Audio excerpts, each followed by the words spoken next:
on a conçu cette matinée en deux parties. Entre les deux parties,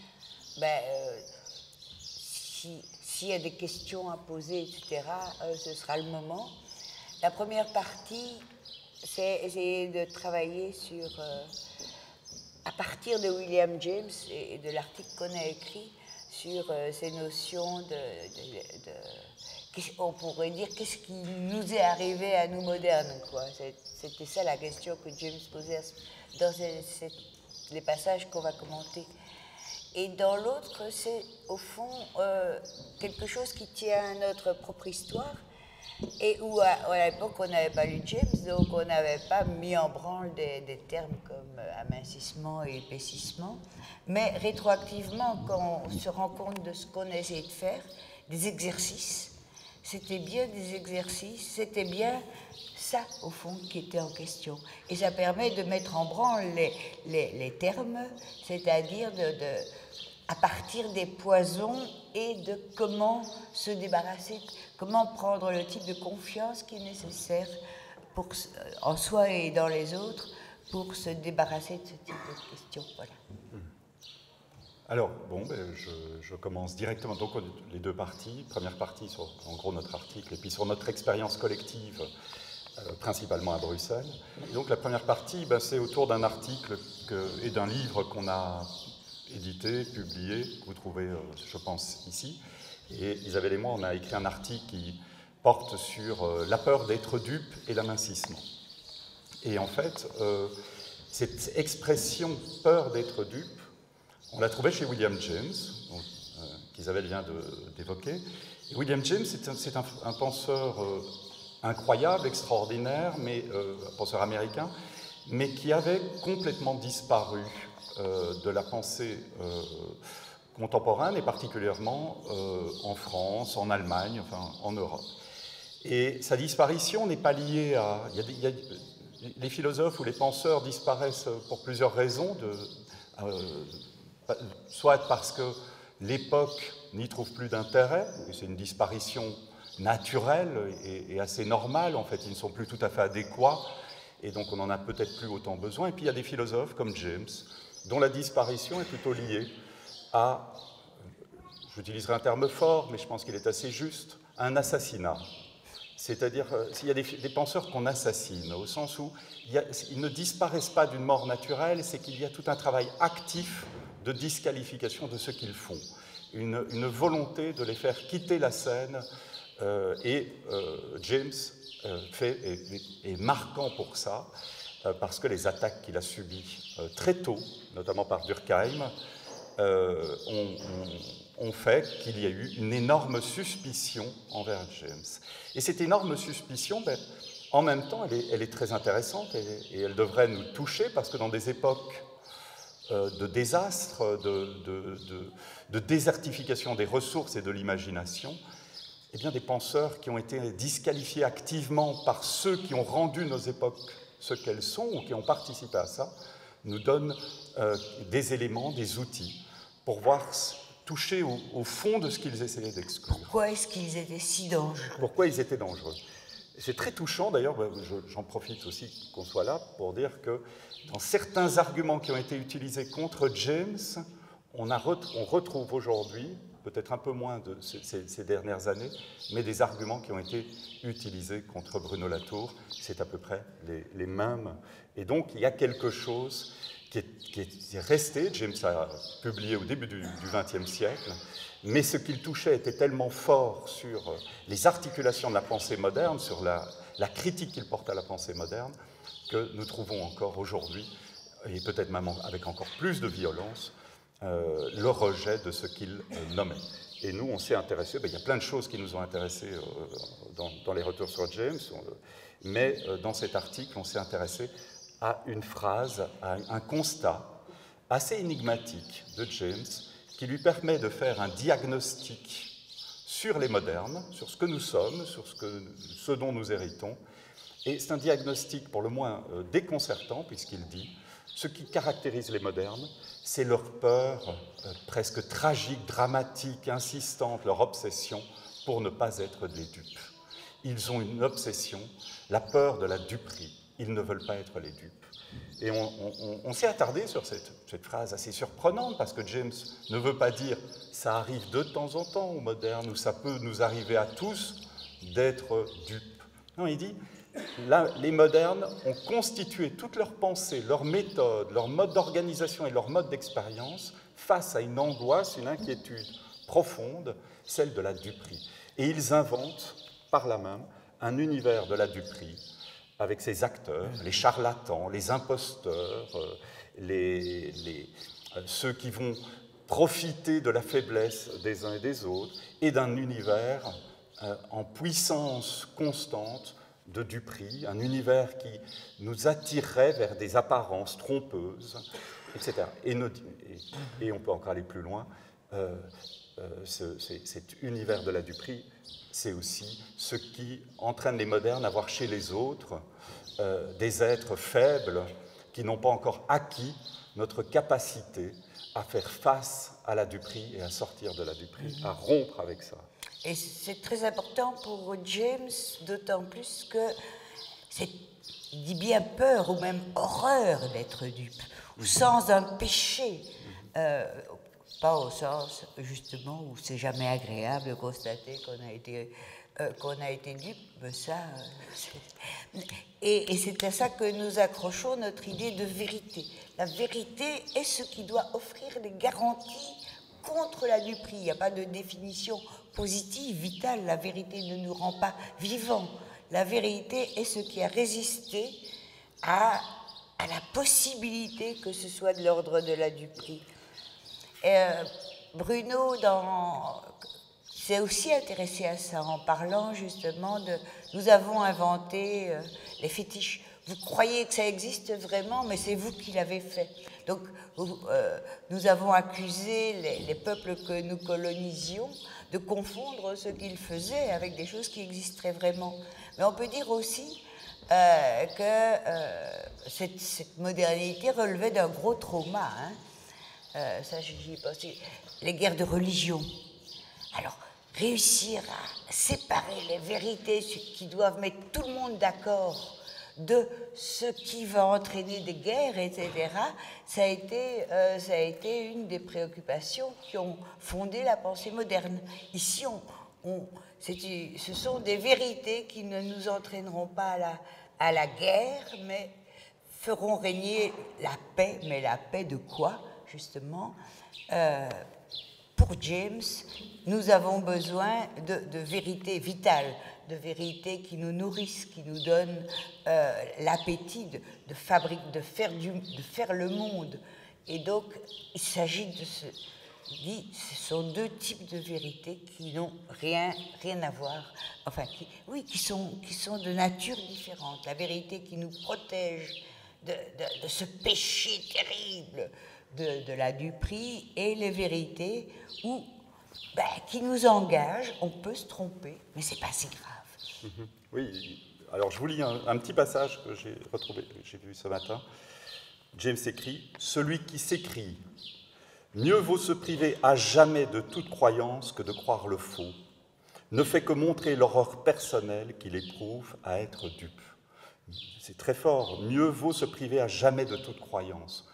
À quoi faut-il renoncer pour avoir des garanties? C'est ça que veut dire James. Et on doit renoncer à tellement de choses pour avoir une garantie. Renoncer aux expériences, renoncer aux attachements, renoncer aux intérêts, renoncer à la pluralité des formes d'existence et des modes d'existence du monde pour avoir la garantie d'être dans le vrai. Et par rapport à ce que tu disais, la formule est magnifique, il dit « Quand quelqu'un on appelle à la vérité, quand quelqu'un on en appelle à une expérience vraie ou à la vérité, demandez-vous toujours, est-ce que ce qu'il cherche, c'est véritablement de la vérité? Est-ce qu'il cherche véritablement le sens de cette expérience? Ou est-ce qu'il cherche à se protéger de la tromperie? Est-ce qu'il cherche à se protéger de tout ce qui pourrait l'amener à se tromper? Et nous sommes tellement, les modernes ont tellement été inquiets face au risque de la tromperie, qu'ils ont inventé, et James dit, ils ont inventé des méthodes scientifiques, ils ont inventé des méthodes de test, des méthodes d'évaluation, dont le seul but est de garantir le fait de ne pas se tromper. Ils ont perdu le goût de l'enquête exploratoire que leur méthode devait leur donner, et leurs méthodes sont devenues des méthodes froides de garantie face à tout ce qui pourrait être des puissances de dévoiement, de perte, etc. Et nous vivons, nous modernes, ça c'est une très belle expression d'Isabelle que je reprends à chaque fois que je le peux, nous vivons dans un véritable cimetière de pratiques, pratiques de savoir, pratiques d'expérience collective, pratiques d'être ensemble, parce qu'elles ont été disqualifiées, parce que justement trompeuses, animées par des puissances de falsification ou d'abus de ceux qui s'y engageaient. C'est presque un petit théâtre qu'ont les modernes.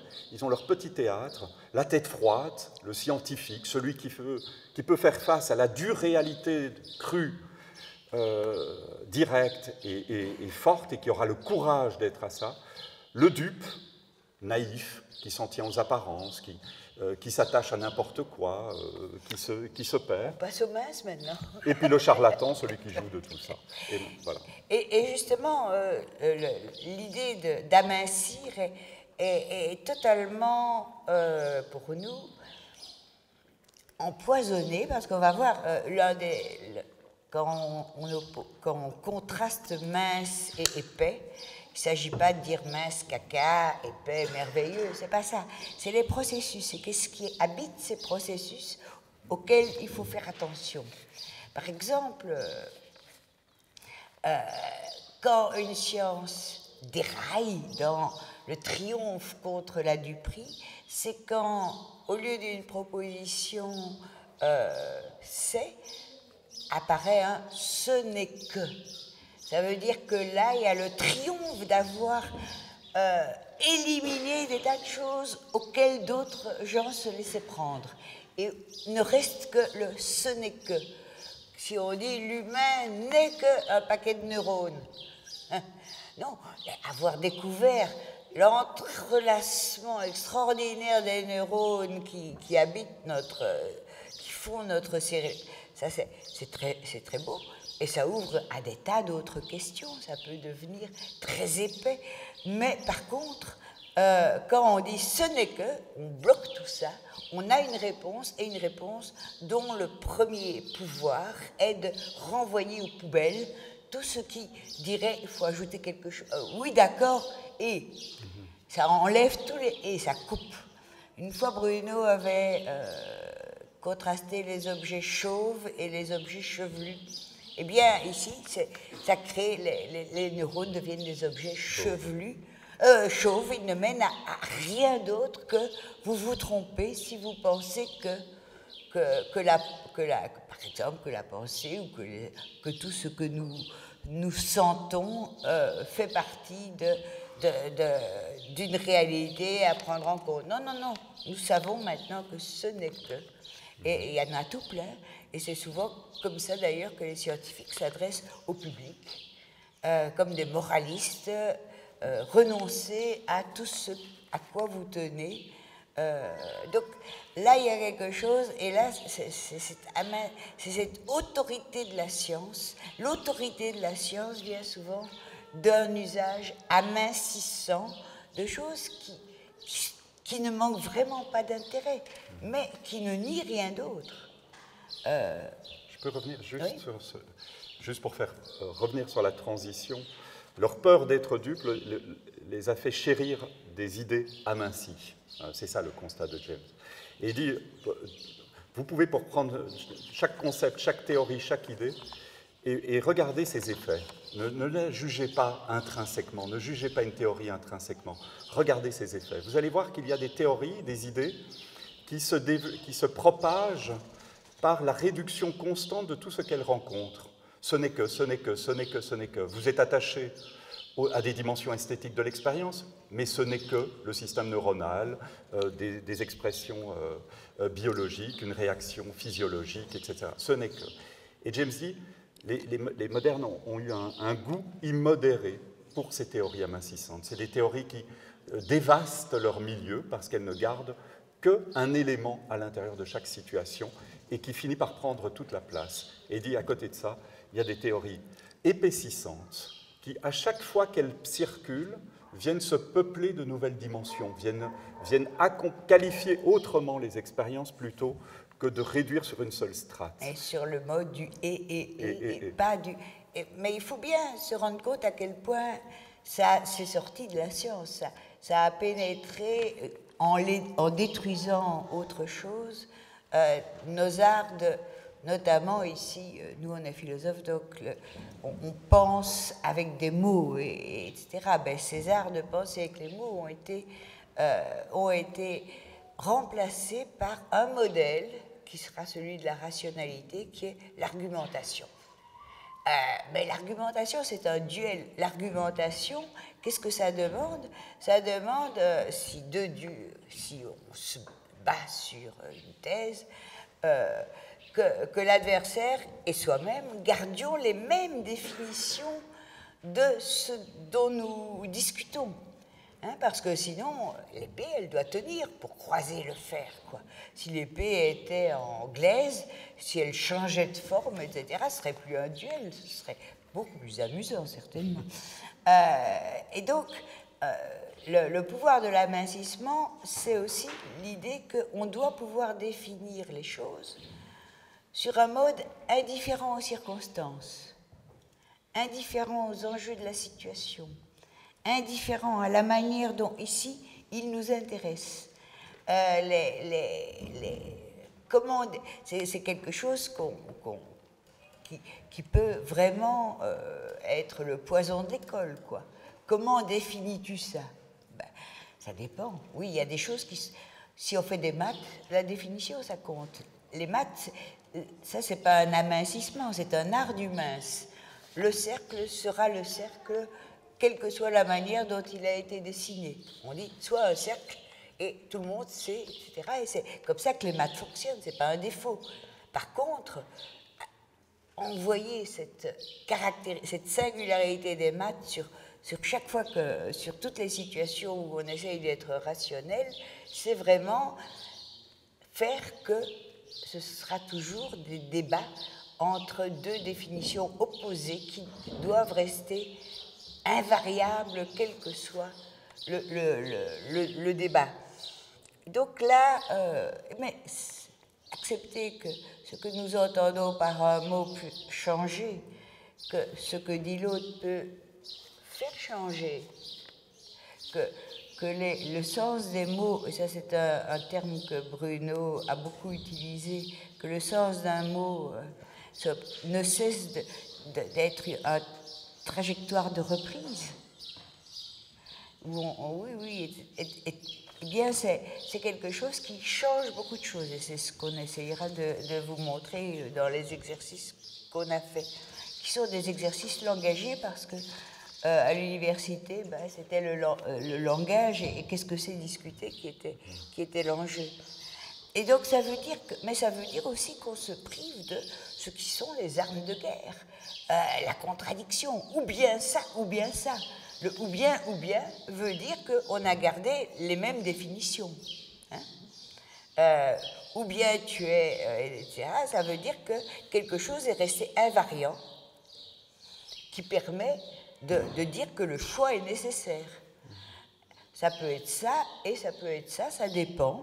Le ça dépend, c'est là qu'on peut commencer à penser. Comment ça dépend, etc. Comment on va le faire dépendre? Eh bien, tout ça est éradiqué. Est éradiqué parce que, justement, là, on ne peut plus garder les armes de la définition intactes par rapport au faire, au duel où ils sont engagés. Je crois que le point, c'est aussi que, en prenant l'argumentation, en prenant les mathématiques, c'est à chaque fois dans des lieux, dans des pratiques assez hétérogènes, des processus d'amincissement. Les mathématiques, en tant que telles, ne sont pas amincissantes. Elles fonctionnent par des abstractions minces qui peuvent faire des réussites.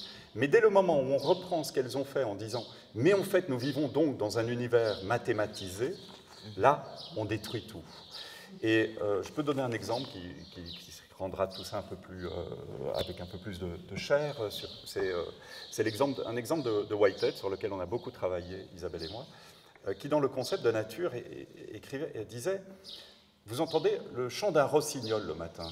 Je pense à cet exemple parce qu'ici on est que là-dedans. Moi depuis ce matin j'ai un niveau de perception.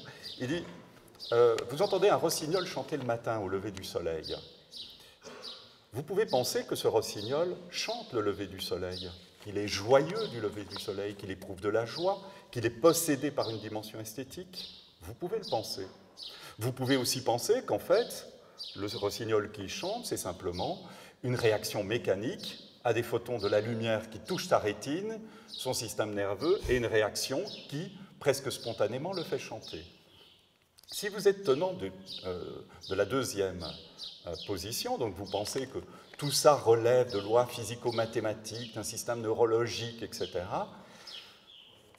et que, prenant ça, vous commencez à disqualifier tout le reste en disant « celui qui croit que le rossignol est joyeux, celle ou celui qui pense qu'il y a des dimensions esthétiques dans la nature, se trompe et dupe parce qu'en fait, il n'y a que des rayons lumineux, des systèmes atomiques, des réactions neuronales. » Celui-là, ce scientifique-là, et c'est très fort ce que dit Whitehead, il dit « il fera une opération immorale ». Immoral parce qu'il aura disqualifié tout le monde auquel il avait affaire. Mais celui qui dit « en fait, le rossignol chante parce qu'il est joyeux. En fait, mon attachement importe parce que je suis partie prenante de la situation. » Et que je peux partager cette joie. Que je peux, oui, mais si, il serait dans le vrai, mais pas s'il commence à dire « et donc le scientifique qui croit que c'est un système neurologique, etc., est dans le faux ». Nous devons accepter que nos expériences ne soient pas à chaque fois le ou bien l'activité scientifique, ses formalismes, ses constructions, ses réussites, etc., qui disqualifient tout le reste, ou bien une expérience qui serait, elle, immédiate, pure, authentique, et qui disqualifierait le reste parce qu'elle serait un accès plus direct au vrai.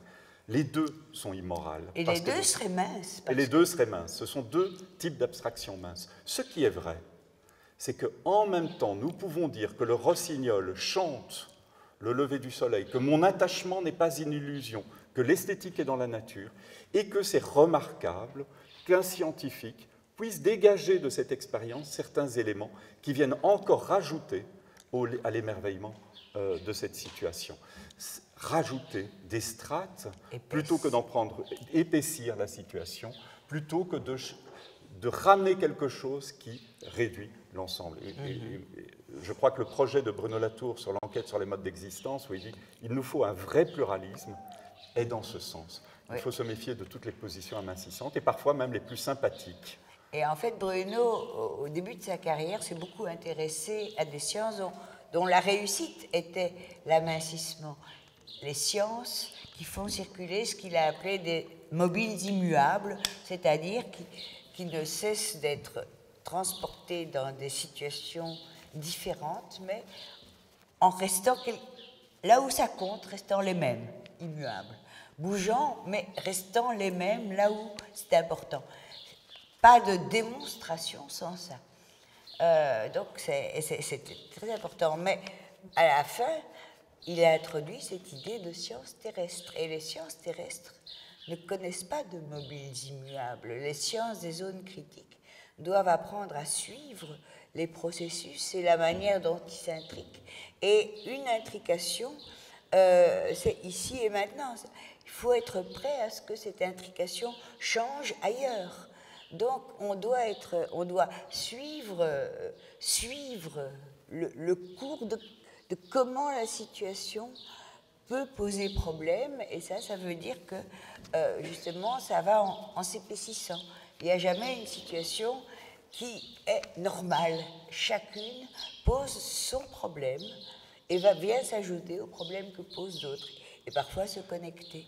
Donc, et ça, c'est une des choses qui est très frappante, c'est qu'il y a beaucoup de sciences qui ainsi s'épaississent, c'est-à-dire peuvent admettre des choses qui auraient été vues comme contradictoires, l'une simplement subjective, et où on risque d'être dupe, et l'autre vraiment objective. La biologie, vous entendrez parler demain de Margulis, hein, eh bien c'est celle qui a dit, attention, la biologie, c'est les symbioses, c'est les interdépendances. Un individu n'est pas qui il est. On ne peut pas le définir indépendamment de tout. Tous les êtres dont il a besoin et qui font partie de lui, au sens où sans eux il meurt. Bon, eh bien, cette biologie-là, c'est une biologie qui est affectivement différente. Les biologistes qui étudient ça s'émerveillent. Ils sont intrigués. Ils ne sont pas, j'ai compris, ce n'est que. Ils ne disent pas, ce n'est que la sélection. Non, non, ils admirent, ils sont touchés par ce qu'ils étudient. Ça fait des biologistes différents. Et qui ne sont plus des ennemis, et pour qui la rationalité, c'est pas ce n'est que, c'est tout ça. Et ne pas éliminer pour simplifier. Je crois que le contraste qu'on pourrait faire entre ce que Bruno appelait les humains et les terrestres, ou les modernes et les terrestres d'une certaine manière, ne passe pas par l'identification de groupes ou de théories, mais du type de pouvoir qu'on donne à nos expériences et à nos théories. C'est-à-dire, soit le pouvoir que vous leur donnez, c'est une position de vérité qui doit s'imposer envers et contre tout des situations, d'autant mieux qu'elle détruit les autres. D'autant plus puissante qu'elle a rendu impuissants tous les autres. Et ça a été un des axes très profonds de la modernité, avec ses rapports à la colonisation, rendant les autres impuissants. Soit vous posez que vous suivez les effets d'une idée ou d'une expérience dans la manière dont elle va venir peupler les expériences. Et la biologie, effectivement, on peut penser à l'éthologie, parce que ces épaississements, amincissements se jouent sur des choses parfois très subtiles. Un grand éthologue, Konrad Lorenz, pour définir les devenirs animaux et les actions animales, partait par exemple de l'agressivité, un état de guerre, comme si il y avait une fonction univoque au vivant de la rivalité, de la possession, et quel que soit le vivant, nous trouverions des mécanismes diffus, complexes, de prise de possession. Ce serait le fil qui permet de comprendre des tas de choses. Voilà, c'est l'amincissement. Derrière l'agressivité. Vous avez l'explication de toutes les situations, même si vous croyez voir des processus de collaboration entre les vivants, ce ne sont que des collaborations superficielles qui ne font qu'exister une espèce d'égoïsme sous-jacent d'une prise de possession. Et c'est avec ça que toute une série de biologistes, on en mentionne quelques-uns dans le texte, reviennent, c'est-à-dire des biologistes qui parlent de symbiose, de collaboration réelle, de devenir multiples et enchevêtrés, et où ils viennent en fait réépaissir le vivant là où il avait été profondément aminci. Et la biologie, à ce moment-là, elle devient plus une science d'une belle harmonie à la bisounours, etc. Il y a des prédateurs, etc., tout ça.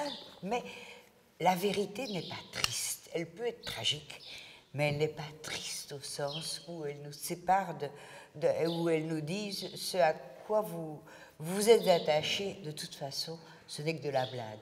Enfin, ce n'est que de l'illusion. Donc, elle ne donne pas de gentilles réponses, mais elle vous dit, faites confiance en ce qui vous affecte. Ça compte. Si vous êtes affecté, la question sera, qu'est-ce que vous allez faire de ce qui vous affecte? Mais ce qui vous affecte, ce qui vous fait penser, ce qui vous émeut, n'est pas le signe que vous faites triompher votre subjectivité sur la froide, neutre factualité. Les faits sont, eux, indifférents à votre... Donc, c'est aussi cette opposition qu'on nous resserre tout le temps. Les faits sont les faits, et puis il y a les valeurs, et qui nous tuent aussi politiquement, parce que quand on a accepté certains faits, Après, on peut discuter des valeurs, mais on est déjà tout aminci. On ne peut plus discuter que étant donné les valeurs qu'on a reconnues et qu'on nous fera respecter. Dans l'économie, si la nécessité de la croissance est admise comme un fait incontestable, ben, ce qui reste à discuter, c'est presque rien, quoi. Donc, il y a toujours ce pouvoir sûr qui transforme en poison des aventures qui ont pu être très belles, des aventures qui ont permis de définir l'électron, quelles que soient les circonstances, qui nous permettent de savoir de comment est composée une étoile, où on n'ira jamais. Tout ça, ce sont des belles aventures. Et quand le pouvoir n'est pas en cause, elles restent belles. Mais dès qu'on peut nier quelque chose, les gens n'avaient aucune idée sur la composition chimique des étoiles. Donc, ça ne donnait aucun pouvoir de dire vous étiez dans l'illusion. Mais dès que ça permet de dire et donc vous aviez tort, là, c'est la tentation. J'entends que les oiseaux chantent le plaisir de cette discussion, en fait, et de manière de plus en plus intense. Ouais. Bientôt, on va en voir rentrer. Oui. On pourrait... Juste un tout petit mot alors, et puis on passe à la suite. Non, juste sur... allez, c'est parfait. Parce que dans tout ce qu'on vient de dire, on voit bien que c'est à la fois l'environnement, le milieu auquel nous avons affaire qui est aminci, mais le type de réponse qu'on peut donner, qui est lui-même aussi aminci. Que les rapports subjectifs aux expériences, mais les rapports collectifs aussi aux expériences sont amincis. Et on s'est beaucoup référé à quelqu'un qui était quand même assez visionnaire sur ces questions-là, c'est Félix Guattari, qui avait parlé des 3 écologies et du fait qu'on ne peut penser indépendamment de l'articulation de ces 3 écologies. Écologie des environnements, c'est-à-dire amincissement, dévastation des milieux, c'est un premier désastre. Ici, les oiseaux chantent encore, mais pas partout. Pas partout, voilà. Dévastation des environnements, dévastation des psychés, c'est-à-dire des ressources imaginatives des individus, disait Guattari. Dévastation des possibilités d'imaginer autrement les choses, parce que les ressources ont été appauvries, activement appauvries, donc il faut chaque fois détecter les actes d'appauvrissement, et appauvrissement des rapports collectifs au profit de concurrence, d'individualisation et d'autonomisation. Et on doit penser ce triple désastre ensemble, parce que si on le diagnostique à un endroit, mais que les ressources psychiques et collectives ne sont pas elles-mêmes interrogées, ben, elles ne donnent aucune solution. Et donc l'amincissement, il s'est opéré à 3 niveaux, dans 3 sphères. Amincissement des milieux de vie, amincissement des psychés par leur perte d'imagination, de puissance, de capacité, de désir, et amincissement des rapports collectifs parce qu'il ne reste plus que des individus relativement atomisés qu'on essaye de mobiliser sur des projets. Et qu'on ne cesse de juger en termes de... Par exemple, à l'école, tu dis quelque chose et tu ne peux pas le définir, donc... quoi. C'est un environnement amincissant. Quand ça se passe mal, c'est un environnement terriblement et douloureusement amincissant. Donc là, c'est à la fois collectif et subjectif, puisqu'on apprend aussi à se méfier de soi-même. Ça, c'est un dernier terme, je veux dire, c'est la confiance en ce qu'on sent. Pas la confiance en l'interprétation qu'on donne à ce qu'on sent. Ça, c'est aussi des questions collectives. Comment faire sens de ce qu'on sent, mais ne pas se laisser détacher de ce qu'on sent et ne pas se laisser, comment dirais-je, humilier au nom d'une vérité triste. Ah, toi, tu crois encore ça, mais les gens ne sont pas comme ça. Vous avez sans doute entendu des choses pareilles. C'est la puissance dévastatrice. Les gens ne sont pas comme ça, ils sont égoïstes, etc. Nous, on est quelques bons peut-être, mais les gens ne sont pas comme ça. Espèce de haine des gens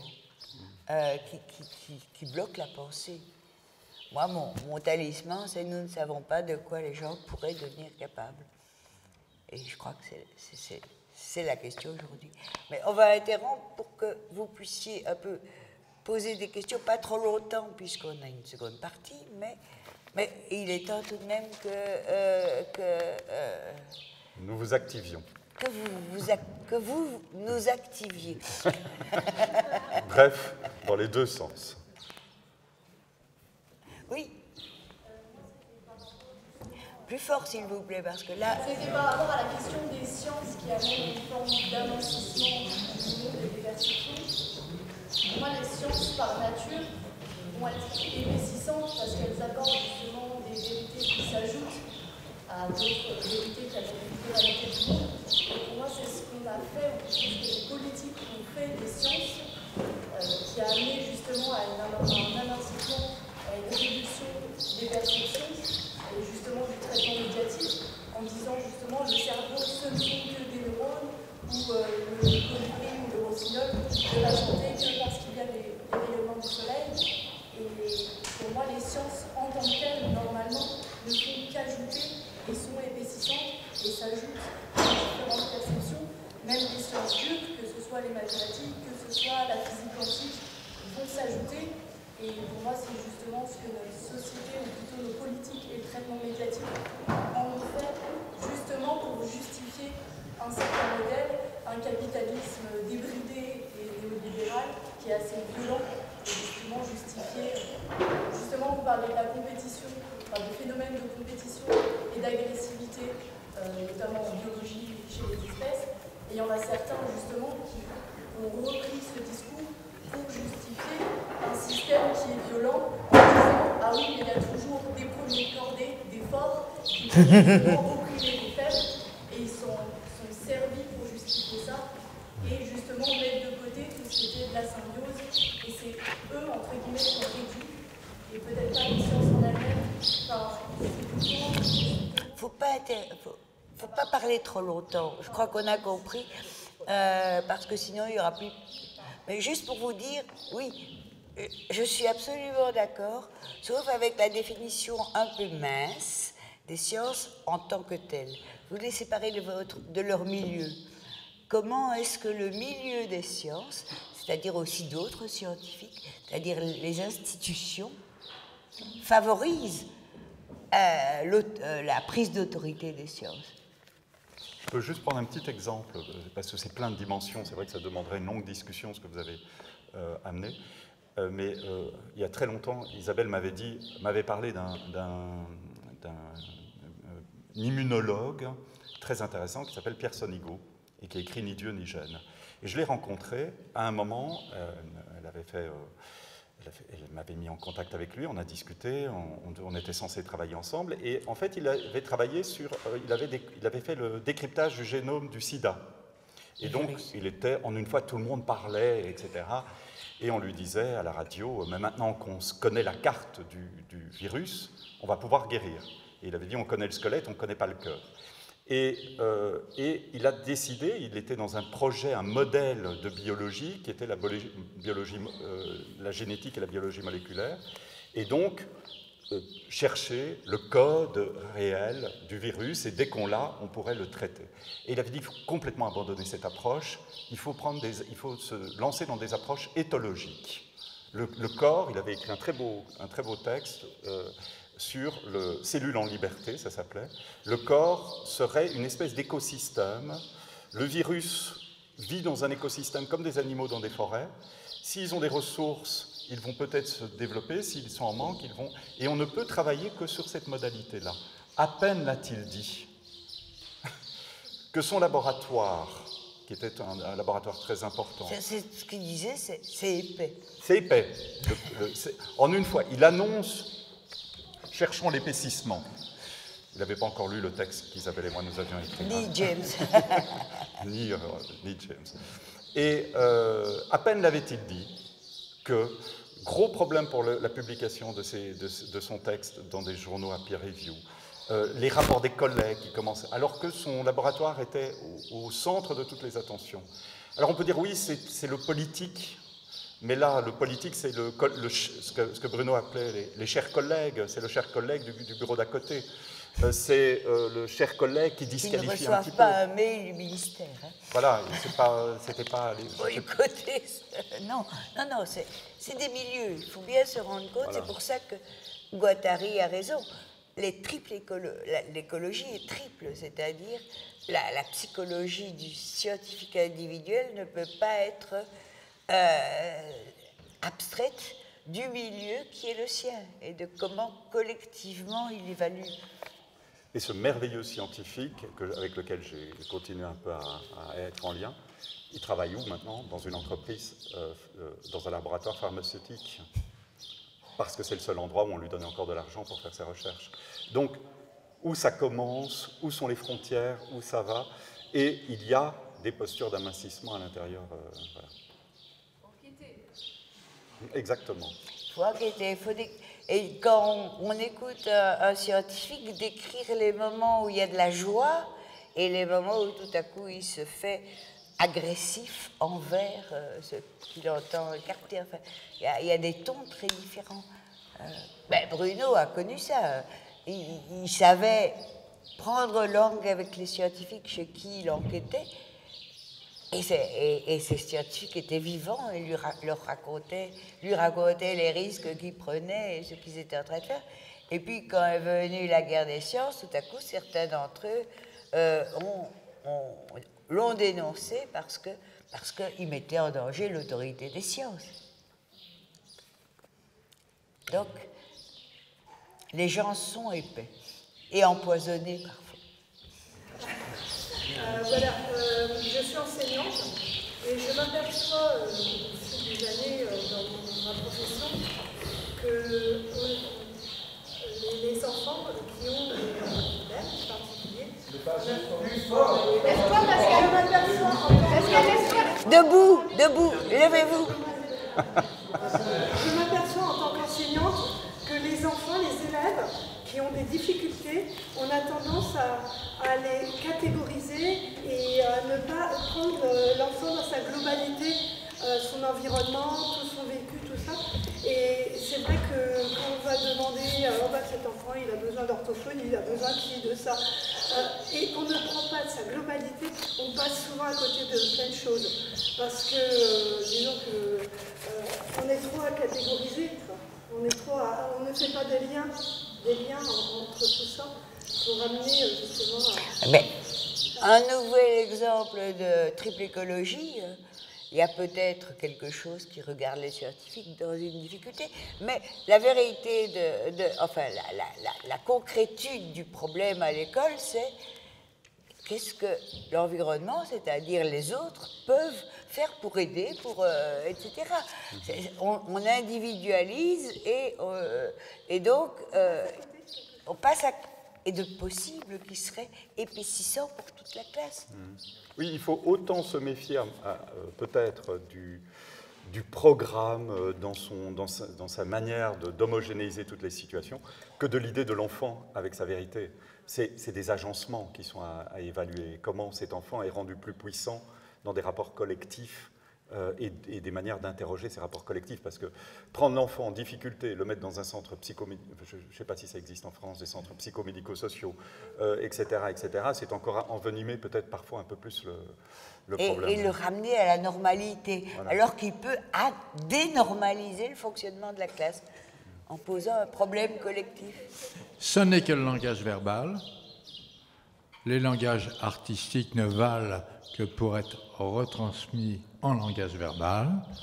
Les images, les sensations, les ressentis, tout cela doit aboutir, bien sûr, à une prise de conscience comme unique moyen, selon la conception de l'inconscient individuel, comme science du psychisme.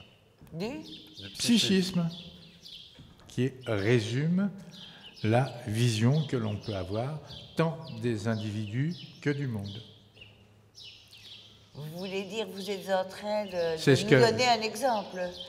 Je donne un exemple d'amincissement. Oui, voilà. Oui, c'est pas ce que je défends. Vous nous avez fait peur. Vous nous avez fait peur. Et j'allais dire, Isabelle va vous répondre parce que j'ai eu peur. Mais je comprends maintenant. Donc, nous ne trompons pas. Oui. Voilà, quand j'ai peur, je laisse un peu plus la parole. Voilà. La reine des patates chaudes. Tout à fait. Alors, juste un truc auquel, quand j'ai eu peur et que je réfléchissais à comment réagir, je pensais à un très beau texte de Brian Massumi qui s'appelle « Honte au pouvoir » et où il parle de la fabrication des perceptions immédiates. C'est très intéressant du point de vue esthétique, parce que parfois, on peut entendre « il faut revenir à l'immédiateté de notre expérience, etc. » Brian Massumi montre que, par exemple, aux États-Unis, pendant les alertes terroristes, il y avait une fabrication de la peur par des codes couleurs, qui étaient des codes quasiment neurologiques. On voit du rouge, grand danger, orange, danger modéré, vert, un rêve inaccessible, c'est-à-dire une situation paisible. Et ça oscillait entre l'orange et le rouge. Et l'administration... C'était une perception immédiate. Immédiate. Et donc, il fallait rendre le corps nerveux dans sa perception, parce qu'un simple indicateur de couleur correspondait à des réactions d'attention sur des dangers. Et donc, la question des sensations esthétiques est un lieu extraordinaire, parce que c'est aussi un lieu de fabrication justement de ces inquiétudes, de ces peurs d'être dupe, etc. Et ça demande de les travailler plutôt que de se mettre directement à une écoute de la sensation, parce qu'elles sont parfois politiquement travaillées, fabriquées. Ce travail sur les codes couleurs américains qui devait faire que le corps, avant même tout message, devait savoir le type de réaction qu'il devait avoir. On a connu ça en France aussi et en Belgique, lors des actions terroristes. Il y avait dans les journaux télévisés des petits codes de danger. Mais James est aussi celui qui a dit nous ne savons pas quand nous admirons un paysage, par exemple, si nous l'admirons parce qu'il est beau ou s'il est beau parce que nous nous sentons portés à admirer, nous sommes là, etc. Et ça, c'est épais. Ça veut dire qu'il ne faut pas choisir. C'est ça et ça. C'est ça et ça.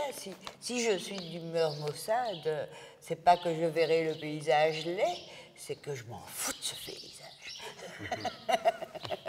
Etc. Enfin, c'est des situations où on peut être plus ou moins sensible, mais c'est jamais, il n'y a jamais le point de vérité où c'est à cause du paysage ou c'est à cause de nous.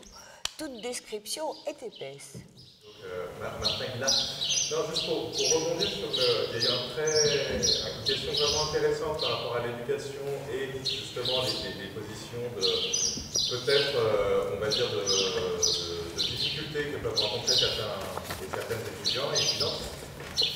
C'est un très bel exemple sur cette question de l'amincissement, parce que un étudiant ou une étudiante dyslexique, c'est justement, et ça a été mon cas, et j'ai eu 15 ans d'éducation, je peux en parler, le connaissant bien, c'est justement parce qu'on va réduire extraordinairement le nombre d'informations qu'on va pouvoir traiter à un moment précis, qu'on va être capable plus tard de les traiter, de les mettre en connexion et par la suite de créer ce genre de lien. Et du coup, je pense que sur cette question, c'est pas simplement la question de la catégorisation, c'est aussi qu'il y a des amincissements qui peuvent être utiles, tant qu'ils sont temporaires, tant qu'ils sont transitoires, et c'est tout à fait cette espèce de réductivisme stratégique peut avoir des fins extrêmement intéressantes, tant que ça va être par la suite utile pour reprendre d'autres contextes. Et c'est de toute façon exactement en lien avec ce dont vous parliez sur ces questions de sciences qui parfois ont la tentative de réduire l'objet. Et donc ma question quelque part, c'est quand est-ce qu'on peut avoir, quand est-ce qu'on peut choisir, quel est le moment finalement où il est nécessaire d'amincir un objet, quel est le moment où on se dit attention là j'ai trop réduit, il va falloir redéployer. Est-ce que vous avez des exemples dans les... J'ai l'impression que amincissement et épaississement sont toujours à traiter avec précaution et sens de pourquoi comme ça ici, hein? C'est-à-dire que faut pas avoir une description parfaitement épaisse, ben on en devient muet. Enfin, c'est pas des questions d'idéaux, quoi. Mais ce que vous dites me donne... Et donc, il y a une pragmatique de ces choses, étant donné l'effet qui est visé, qui permet d'évaluer si ce qu'on fait est correct. Ça me fait penser à... C'est l'époux de Vinciane Després, qui est un psychologue qui qui participent à une technique où il s'agit de gens qui ont affaire à des tas d'intervenants qui chacun amincissent selon leurs compétences. Mais il y a des occasions où tous ces gens autour d'une personne se rencontrent entre eux.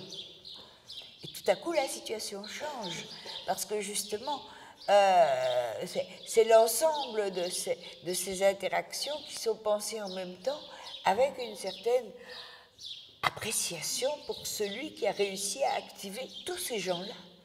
Tous ces gens-là s'occupent de lui. Donc, il change de qui il est et ce qu'il peut, change et s'épaissit. Donc j'ai l'impression que vraiment, c'est là que le mot pragmatique a un sens. C'est pas, voilà, ici, il faut, c'est qu'est-ce qu'on est en train de faire et expérimenter. Là, c'est de l'expérimentation. Tiens, comment dirais-je, réunir tous ces gens qui tentent de l'aider, etc. Ça crée quelque chose dont la vérité est dans l'ensemble et pas dans le diagnostic de chacun. Je voulais juste aussi rajouter quelque chose d'abord, parce que d'abord pragmatique veut simplement dire, on entend souvent pragmatique comme tenir au concret, etc. C'est pas du tout ça. Pragmatique veut dire traiter les choses par leurs effets. Quel effet fait quelque chose? C'est quoi ces effets? Je saurai ce que ça signifie, je saurai ce que c'est, compte tenu des effets. Et ça, je ne peux pas le savoir a priori. Vous ne pouvez pas prendre une idée et dire a priori, elle va produire ça. On peut avoir un sens parce qu'on a des expériences et on a des histoires qu'on peut se raconter, mais la seule manière de le savoir, c'est d'enquêter. Donc je reprends ce que disait Chloé tout à l'heure, il faut enquêter, c'est-à-dire suivre les effets. Après l'amincissement, comment une théorie amincit ou épaissit, on va le voir justement par qu'est-ce qu'elle fait dans la situation. Et la question, ce sera le pouvoir qu'on donne à ce qui a été fait comme expérience. Mais il ne faut pas confondre. Par exemple, mon champ perceptif, mon œil, je vois selon des niveaux d'intensité. Je vois plus quelque chose. Je peux me focaliser sur un élément de mon champ perceptif. J'exclus. Ça amincit. La question est, une fois que ça a lieu, et ça a lieu tout le temps, parce que tout acte va amincir d'une certaine manière, mais c'est le pouvoir que je donne à cet acte. Si ce que j'ai vu, je dis c'est la seule vérité, là j'ai donné un pouvoir à l'abstraction que j'ai faite, totalement disproportionné. Et je crois que c'est chaque fois cette question-là, qu'il y ait des pratiques qu'on appellera plutôt d'abstraction, je vois selon une certaine focale, je détourne le regard, je vois une autre focale, je détourne, d'une certaine manière, je rejette inconsciemment. Mais est-ce que mon rejet va continuer à exister comme une insistance, ou est-ce que je dis, il n'est que de l'apparence du phénomène, etc. Et c'est ça la question. Amincir, mais en acceptant, dès qu'on a un amincissement, accepter qu'il est toujours empris sur d'autres niveaux. Et qu'il n'est pas justifié par quoi que ce soit, du genre raison, etc. Non, il est justifié par les effets qu'on pense pouvoir obtenir ainsi. L'horreur, ce serait de faire une classification des idées, des théories, selon leur potentiel d'amincissement et d'épaississement. Toutes les idées de la Révolution française, il y en a eu tellement épaississantes, et leur reproduction 2 siècles plus tard sont des puissances d'amincissement.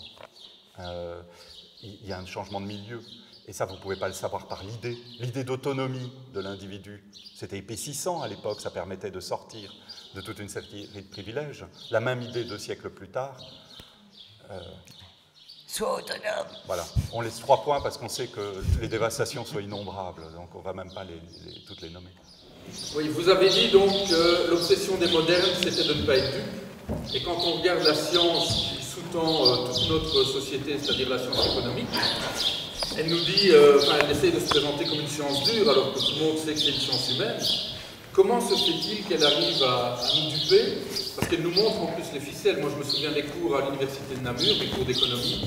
Il y avait taquet pas, toute autre chose égale par ailleurs. Donc elle nous dit, je vais amincir, ma théorie va être amincissante, et elle nous montre. Comment se fait-il qu'on soit dupe, qu'on accepte ça? Et je mets ça en relation avec un article de Manuel Caldelli, qui est une magistrate belge, et qui disait le néolibéralisme est un fascisme. Non, d'accord. Comment se fait-il que l'on accepte ça et qu'on n'arrive pas à montrer la suite? Le roi est nu, comme on dit. C'est difficile de dire que le roi est nu. Je veux dire, faut voir qui a intérêt à ces amincissements. Quand un étudiant venait me dire, je vais faire un mémoire sur une critique de l'économie, je dis, mais l'économie a été critiquée et tuée, enfin, je veux dire, 1001 fois. Et il est toujours là. C'est ça le vrai problème. C'est votre question, le vrai problème. Mais la question, malheureusement, traduit aussi que beaucoup de gens ont intérêt, c'est tout, à tenir l'économie. En plus, ça permet de calculer. Moi, ce que je trouve très intéressant dans le propos d'aujourd'hui, c'est de voir l'amincissement, de constater le processus d'amincissement en chacun de nous. C'est-à-dire que je fais un lien avec le plaisir compulsif, tous on recherche complètement à des niveaux différents. Et pour disposer d'un plaisir, il faut forcément réduire la chose, il faut le rétrécir, l'amincir, pour pouvoir en disposer de façon compulsive. Et ça, on peut le voir si on s'observe un petit peu, sans parler, sans nécessairement faire de politique ou critiquer un système, on le voit à l'intérieur de nous. On est en train parce que si on rentre dans le descriptif avec sa complexité, on s'expose effectivement à la vie, au caractère imprévisible de la vie. On va regarder la beauté, etc. Mais on ne va pas revenir de façon publique. On veut se transformer les choses pour pouvoir en disposer. Je ne sais pas si je me fais comprendre. Ah oui. Oui, sauf que c'est encore une fois les trois écologiques de ce truc existe, probablement. Quoique dans certaines populations, ce soit quelque chose qui soit diagnostiqué et traité, on pourrait dire. Ici, on ne le traite pas. Et ça dépend du milieu où vous êtes. Il y a des milieux où c'est normal, et donc ça continue. Et il y a des milieux où ça produit des effets qui peuvent vous apprendre à faire autrement. Donc, c'est encore une fois quelque chose qui tient. Il ne faut jamais partir de l'individu sans son milieu. De quoi est capable l'individu sans son milieu. Sans le milieu qui attend, qui ratifie ça, ou le milieu pour qui, ok, ça existe, mais c'est tout de même assez laid et voilà, c'est un des enjeux, en fait, des exercices. Je crois que c'est une excellente transition, en fait. Donc, on va passer au cas suivant, qui est un exemple plus concret, et dont c'est en préparant ceci qu'on s'est rendu compte à quel point les mots comme épaississement, amincissement et tout ce dont on vient traiter sont adéquats aux expériences qu'on va vous raconter. Donc, je remonte. Certains connaissent le GECO. Bruno aimait beaucoup le GECO, il s'y sentait à l'aise. Mais pourquoi est-ce qu'un groupe comme ça, où il pouvait se sentir à l'aise et qui ne lui posait pas des questions idiotes et agressives, a pu prendre sens et continue? Bien, il y a eu un point de départ qui ne s'appelait pas le GECO avant la création du GECO, mais où on a appris avec des exercices à échapper au poison de l'université. C'est-à-dire que ça partait de la philosophie, mais ça avait pour ambition de réunir des gens qui n'étaient pas des philosophes, et des jeunes philosophes, et des philosophes plus expérimentés, et donc de créer, parce que c'est pas reconnaître, de créer des situations de paroles non autoritaires et non pédagogiques qui apprennent aux artistes ou aux sociologues que ça c'est de la philosophie, ça c'est pas de la philosophie, ça c'est de la philosophie. Donc éviter tout ça. Et éviter tout ça, pas par interdit, mais parce qu'on n'en a pas envie. Donc c'était une approche non normative, mais qui s'adressait aux manières de faire. Et ça, donc, c'était des exercices. Et ces exercices, au fond... Attends, peut-être juste une seconde voilà, avant de rentrer dans les exercices. On a le GECO, c'est un acronyme, c'est le groupe d'études constructivistes. C'est un centre de recherche, c'est devenu un groupe de recherche à l'université avec des universitaires, non universitaires, qui est vraiment né dans nos pratiques de philosophie, qui avait des antécédents. Et c'est une histoire assez intéressante dans la mesure où Isabelle était professeure de philosophie à assez l'université. Débutante, j'étais à son premier cours, j'étais étudiant. Et donc j'étais là avec 2 amis et on écoutait Isabelle. Et puis, après mes études, se posait la question du doctorat avec 2 autres chercheuses, là, Maria Puig et Nathalie Trussard. Et on sentait que la pratique universitaire du doctorat, ben justement, c'est une pratique de la méfiance, c'est-à-dire de la rivalité, du fait que pour commencer un doctorat, il faut un financement. Pour obtenir ce financement, ben, ce sera un rapport d'excellence. Ce rapport d'excellence va impliquer une rivalité des uns et des autres. Parfois, la fermeture des savoirs pour être sûr que... J'ai un ami, professeur à Paris, qui me disait il faut toujours se méfier des spécialistes, parce qu'un spécialiste, un assassin. Il a dû toujours tuer quelqu'un pour prendre sa place. Donc, la pratique du spécialiste, c'est la pratique territoriale. J'ai mon petit territoire, toute personne qui s'en rapproche est un prédateur. Ou un ignorant. Ou un ignorant. Et les seuls que je peux faire rentrer dans mon territoire, ce seront des êtres dépendants, c'est-à-dire dont je serai le chef ou le maître. Donc, l'idée même de spécialiste, c'est toujours un parricide sous-jacent. Il faut tuer le maître, parce qu'il faut occuper son territoire, et on voit les autres qui arrivent comme des petits tueurs en série. Donc, toute cette écologie de la méfiance, on était là, 3 chercheurs, et on se disait, nous, en plus, travaillant, je m'excuse de le dire, mais travaillant avec Isabelle, on allait droit vers le mur, tout simplement parce qu'au niveau institutionnel, ce n'était pas la personnalité la plus appréciée. Et donc, on se disait, mais comment, on veut bien, elle est exigeante, etc., mais de là à être un suicide complet. Et on a réfléchi à comment on pouvait travailler. Se suicider tous ensemble. Oui, et l'emporter avec nous dans ce suicide collectif. Donc on lui a écrit, on est allé la voir. Elle nous a reçus chez elle et on a discuté de la création d'un collectif qu'on allait institutionnaliser. Il fallait que ce soit institutionnel, tout simplement parce qu'il ne fallait pas que nous soyons les excentriques marginaux de l'institution. Et on a créé...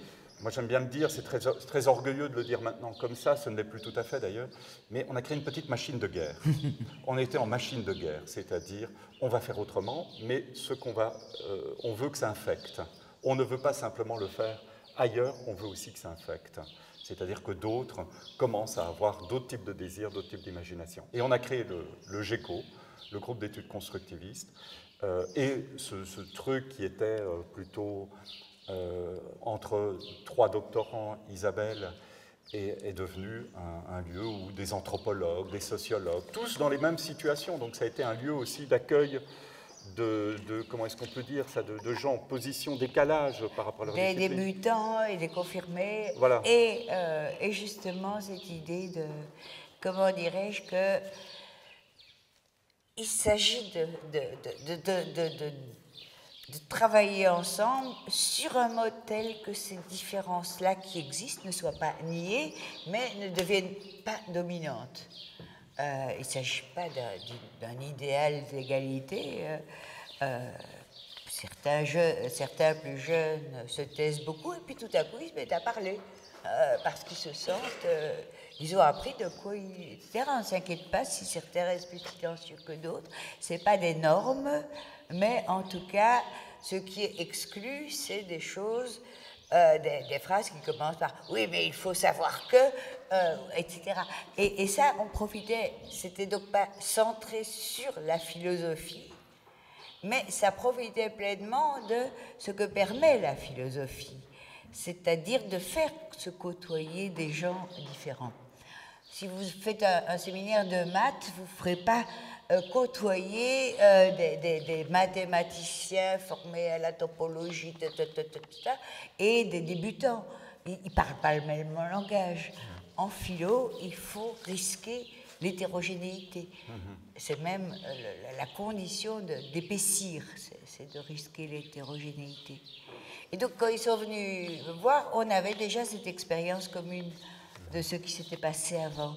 Et donc, on savait on savait que là, il ne s'agirait plus de faire des exercices, mais qu'on avait appris dans les exercices ce qu'on refusait, le type de poison qu'on refusait et le type de réussite qu'on cherchait. On avait été inspiré par des collectifs de l'époque au nom plus enthousiasmants les uns que les autres, Génération Chaos, Vendredi 13, Université d'urgence. Vendredi 13, c'était nous. Et donc on a imaginé, aussi avec eux, qui étaient danseurs, performeurs, artistes, universitaires, on a commencé à pratiquer des rapports à la construction de savoirs collectifs qui nous ont profondément marqués, qui font qu'encore aujourd'hui, on est un peu dans ces pratiques-là. Donc c'est plutôt ces exercices qu'on va présenter.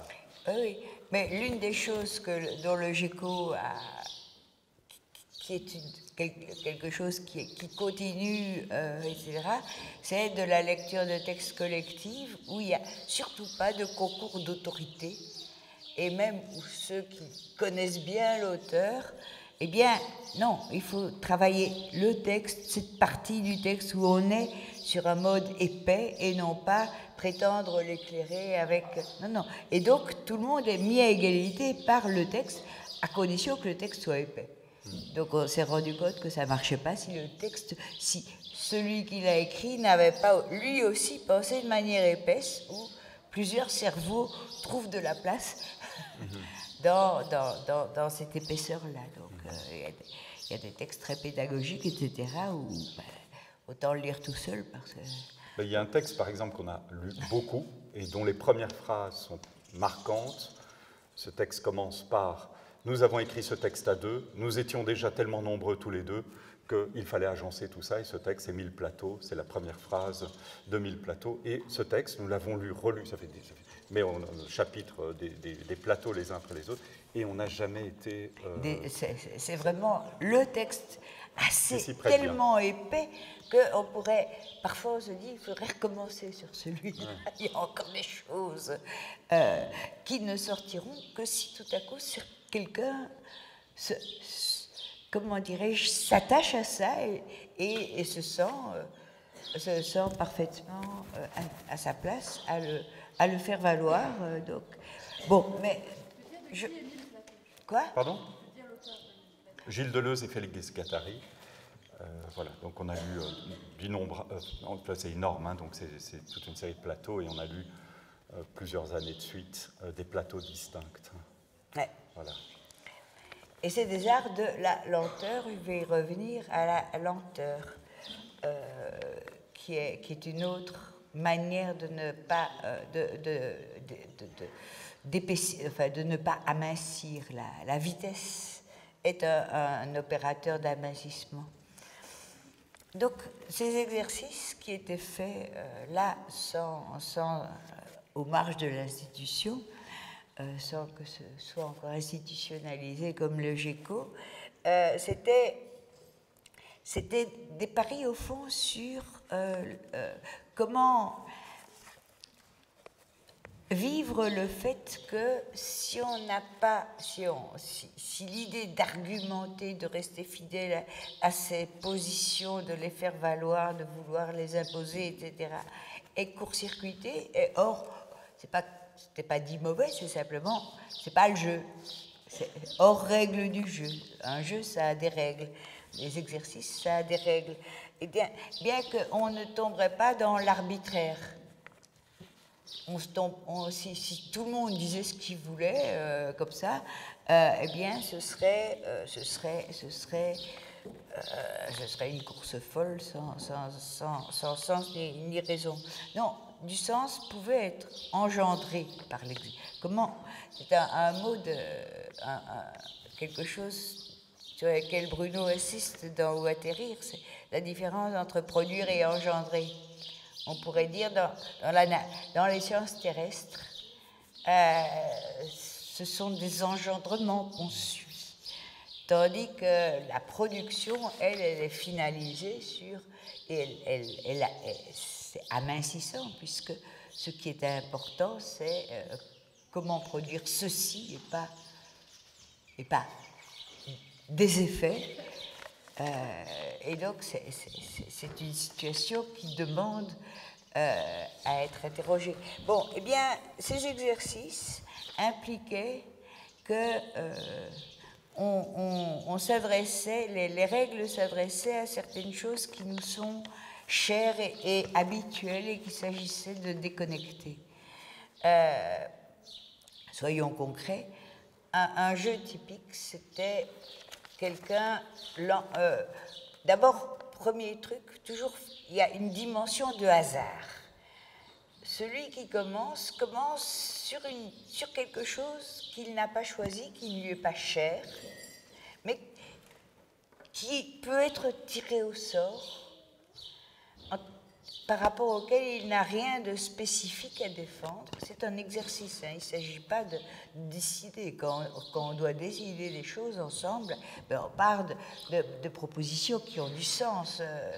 Là, pas. Ça peut être assez bizarre.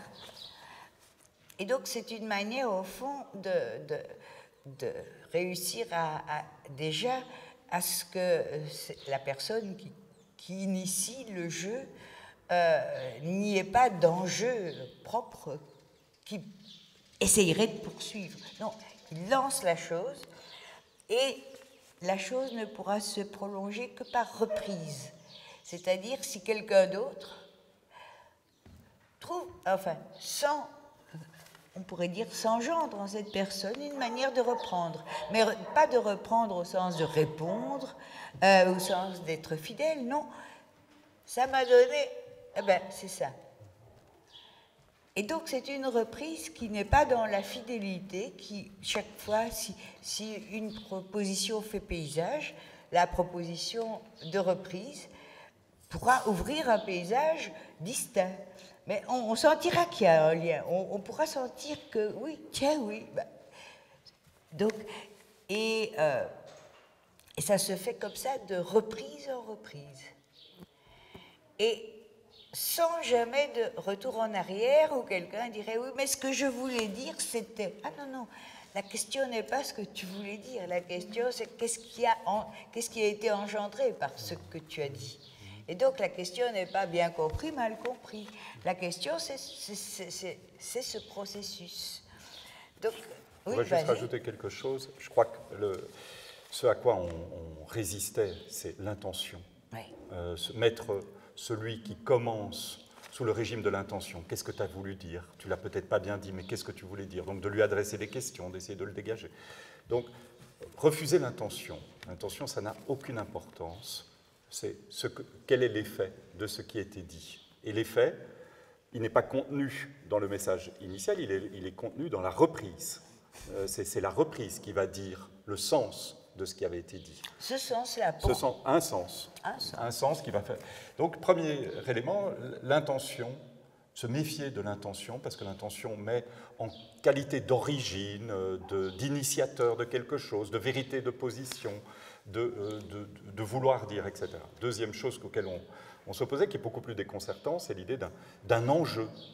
On ne va pas se mettre autour d'une table pour réfléchir aujourd'hui, en tout cas dans cet exercice-là, on peut le faire ailleurs, mais là, on ne va pas prendre une situation directe qui nous engage généralement en se disant on va mettre un dispositif qui va nous permettre d'établir un savoir autour de ça. Ça, c'est des enquêtes, c'est autre chose. Nous, ce qui nous intéressait le plus, c'est comment fabriquer, on pourrait dire, des sortes de devenirs esthético-cognitifs, des manières par lesquelles on commence à sentir une relation collective autour d'un objet qui va se composer par lui-même et qui n'était pas préétabli et qui n'était pas notre objectif. On va être étonné du résultat. Et on ne va pas s'emmerder. Troisième contrainte, ne pas s'ennuyer. Une vraie pensée collective, c'est-à-dire où on est tout le temps éveillé, mais à quoi? À quelque chose qui est en train de se produire, à un processus, et pas sur un objet ou un problème. Les problèmes, ça vient après. Mais pour qu'on puisse collectivement poser un problème ou résoudre une difficulté, pour nous, ces exercices étaient utiles parce qu'ils donnaient confiance. C'était des exercices d'épaississement, puisque rien ne voulait dire ce qu'ils voulaient. tout était dans... Et ils donnaient confiance les uns dans les autres. Et confiance dans le fait que, comment dirais-je, une perturbation, un souci intempestif, c'est quelque chose qui, jusqu'ici, s'il était intempestif, c'est matière à reprise de toute la situation. Il nous est arrivé au GECO, quand on discutait, de tout à coup se rendre compte qu'il y avait une objection.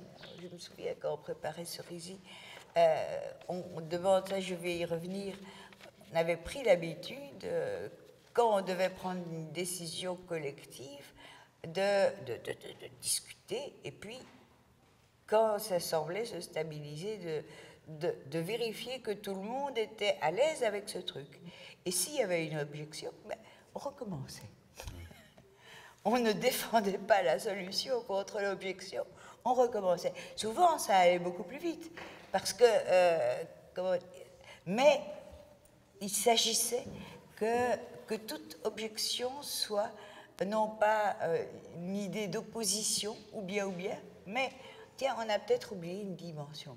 Elle faisait contrainte pour la suite. Épaississait. Voilà. Elle épaississait le problème, et donc elle était bienvenue, c'est pas celui qui n'est jamais d'accord, non, non. Et ça, c'est quelque chose, et il s'agit, ça demande une confiance au sens où, par exemple, que l'objection n'est pas venue de quelqu'un qui trouve son pouvoir dans la possibilité de toujours objecter. Non, non, l'objection, elle traduit bien, on peut l'entendre comme la voix d'une dimension qui n'a pas été prise en compte. Vous voyez ? Et pour ça, il faut de la confiance, et cette confiance, au fond, ce n'est pas une confiance personnelle, c'est une confiance de gens qui ont vécu le même, c'est une confiance qui peut avoir des analogies avec des cultures où discuter ensemble, palabrer, des cultures prémodernes où justement la question n'est pas d'avoir raison, mais la question est de penser en présence de la situation, de lui donner l'épaisseur qu'elle demande et dont seule la voix de ceux qui sont réunis pourra faire exister. Oui. Très concrètement, on a expérimenté, en fait, moi je me méfie des exercices quand on ne dit pas les raisons pour lesquelles on en a besoin. Ah oui. Et nous, ce à quoi nous avions affaire, nous n'avions pas affaire au monde en général, nous n'avions pas affaire à l'expérience en général, nous avions affaire à des pratiques de savoir à l'université spécifiques, avec des postures, le professeur, le message, la transmission, la manière de déniaiser l'étudiant, de tout ce jeu-là. Ça, c'était notre méprisant pour celui qui n'a pas compris que le point, c'était pas ça, mais... Se méfier de tout travail collectif parce qu'il relèverait de la tricherie, tout ce milieu-là infecté, un peu empoisonné, ça, c'était notre matériau. Donc, on a un matériau. Et je crois que quand on réfléchit à des dispositifs, on doit d'abord réfléchir à pourquoi ici, qu'est-ce que ici, cette situation, ce milieu. Et donc, on avait affaire à ça et il fallait trouver des manières autres de le faire. Et c'était aussi une condition pour l'ouverture du groupe des sociologues, parce que si tout à coup ils se rendaient compte que ne vaut qu'une parole philosophiquement informée, ils n'y reviendraient pas. Exactement. Et donc, on avait affaire à tout ça, et spontanément, on ne peut rien faire. Et venir avec une théorie générale de ce que doit être le savoir aujourd'hui, ça n'apporte rien. C'est dans les pratiques que ça va se faire. Donc, il a fallu faire des dispositifs. On s'est trompé plein de fois. Parfois, ça partait dans des lignes. Et c'est très important de se tromper. Enfin, ça fait partie de la culture, de l'enrichissement des choses, parce qu'on pouvait revenir dessus. Tant que se tromper ne voulait pas dire chercher le coupable, chercher le responsable. Peut-être qu'il manquait une contrainte, peut-être qu'il faut prendre un autre chemin. C'est là où on se trompe de manière, en tout cas pour nous, intéressante.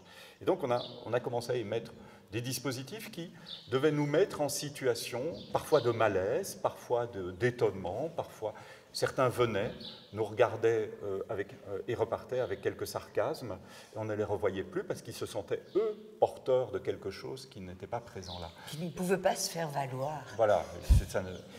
Et parmi les exercices qu'on avait faits, un qui avait bien fonctionné, c'est qu'on avait reçu d'un des groupes de l'époque avec lesquels on était en lien, ils avaient constitué une sorte de banque d'énoncés, c'est-à-dire ils avaient écrit des énoncés, des énoncés singuliers, et qui pouvaient mettre au travail d'une manière ou d'une autre, mais qui ne sont pas des théories, qui ne sont pas une affirmation de le monde est ceci, non, quelque chose qui nous mettait plus dans qu'est-ce qu'on peut faire avec ça. Et on avait une banque, une série d'énoncés, et on en tirait un au hasard. Donc la question du hasard, elle s'est posée très pratiquement. On le prend, et donc le premier, il a affaire à un hasard, et c'est très important parce que ça le fait sortir de ses intentions, de son idée. On peut tomber sur un énoncé qui nous met au travail sur quelque chose qui peut être à l'opposé de ce qu'on peut penser. Il y a quelque chose d'ailleurs d'assez inspiré là-dedans, même si le lien n'était pas fait à l'époque, mais de ce que Toby Nathan fait en ethnopsychiatrie, quand il dit on jette des cailloux sur la plage, ça ne relève pas d'une intériorité, c'est quelque chose, et on va essayer de relier la situation avec cette extériorité. L'énoncé jeté, ça nous met en extériorité à nous-mêmes. On n'avait pas l'intention, on n'aurait pas dit comme ça, on n'aurait pas exprimé comme ça, on ne s'y reconnaît peut-être pas, mais c'est à ça qu'on a affaire. Et le premier se faisait l'avocat de ça. Et les ressources qu'il avait étaient assez libres, ça ne passait pas nécessairement par des moyens très canalisés. Il venait avec un mode d'héritage de cet énoncé.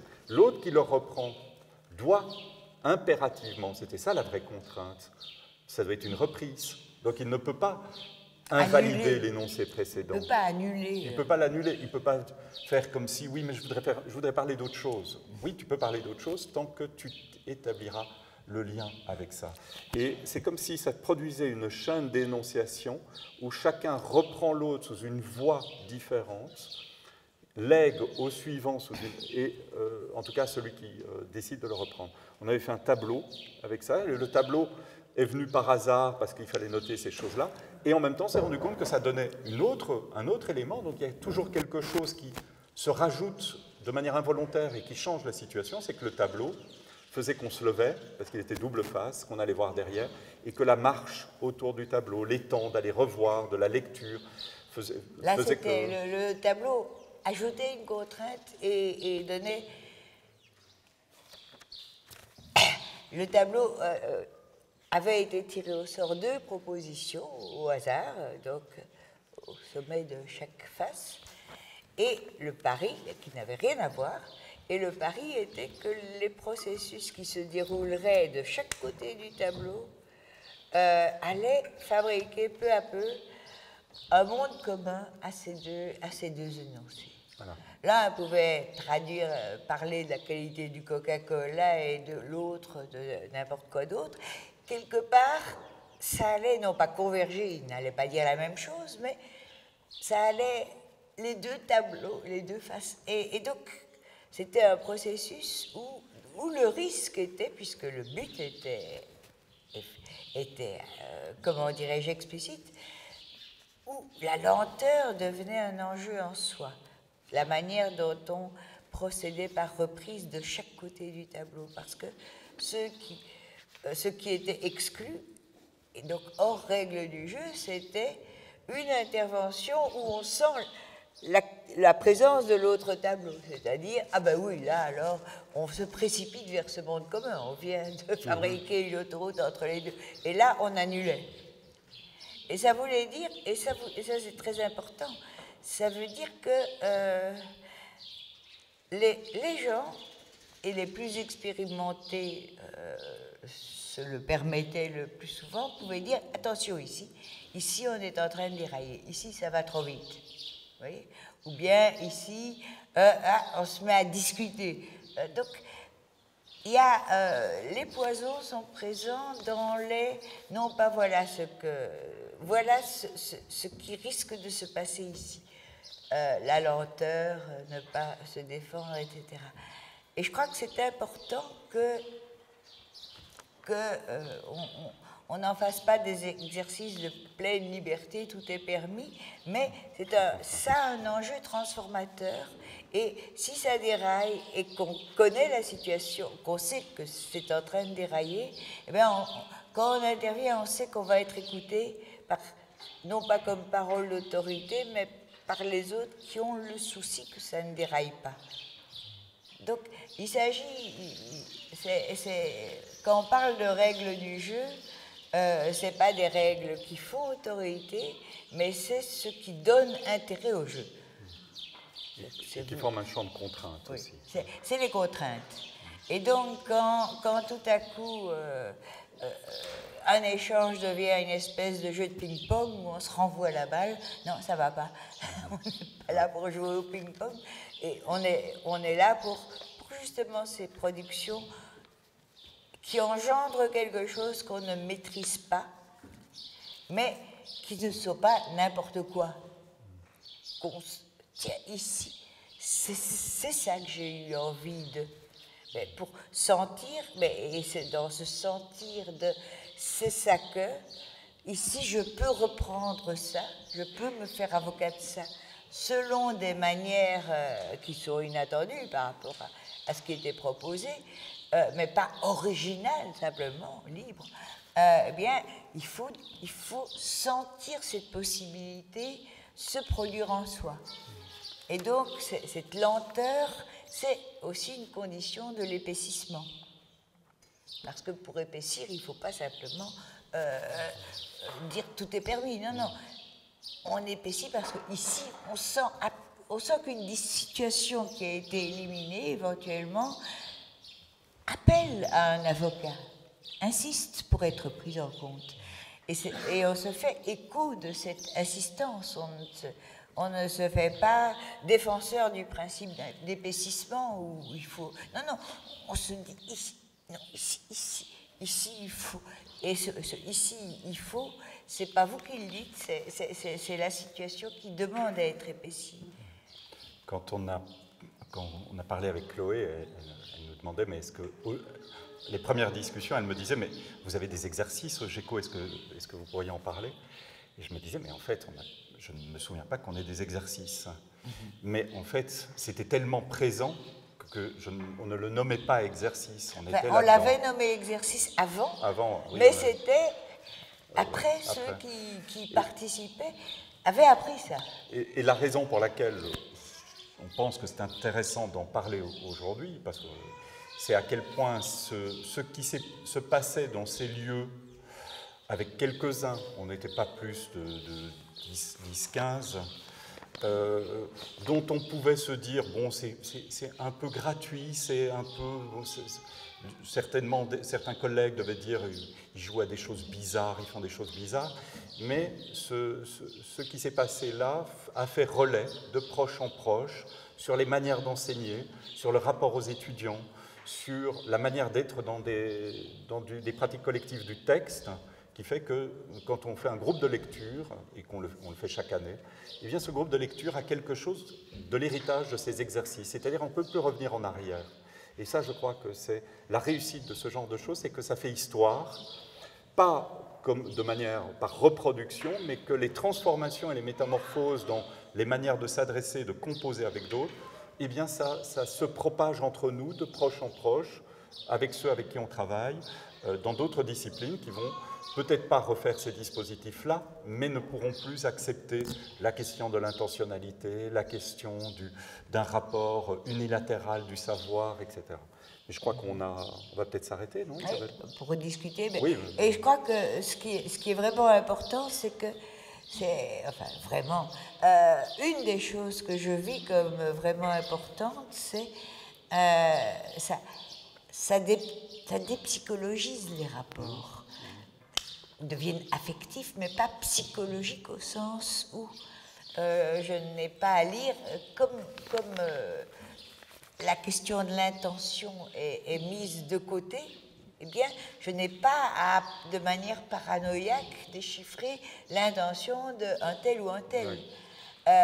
C'est un art très, des effets au sens où les effets sont vécus, mais sont pris dans un processus qui ne nous appartient pas, parce qu'il est produit par chacun d'entre nous, mais sans cette...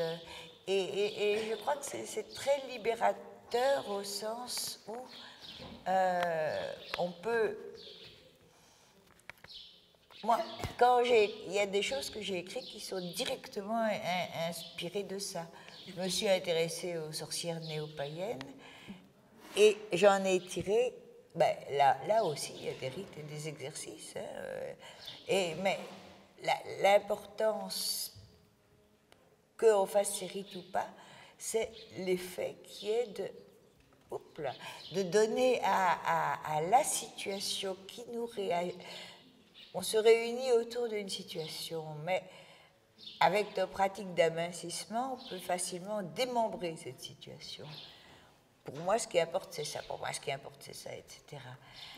Et la transformation, une véritable transformation topologique, je dirais, c'est la possibilité c'est l'apprentissage de comment se réunir pour donner à la situation le pouvoir de nous faire penser. Et ici, justement, quand on met de côté l'intentionnalité, le « je veux dire », etc., on donne au processus auquel on participe le pouvoir de nous faire imaginer. Sans prévoir, sans dire « j'ai un atout là, j'attends de le mettre… » Non, il n'y a pas de projet. La temporalité, elle est dans cette émergence. Et dans la lenteur de cette émergence, si quelque chose vient trop vite, c'est qu'il a été prémédité. Et ça ne donne pas au processus ce pouvoir d'engendrement qui est plutôt une puissance, puisqu'en français, on a le bonheur d'avoir deux mots. Les Anglais, power, c'est le même mot. Pour une fois, nous, en français, on peut vraiment faire la différence. Donc, donner à la situation le pouvoir de faire penser, pas sur le même mode, sur des modes différents, mais c'est la situation qui donne cette puissance de pensée, et pas nos pensées qui interprètent la situation.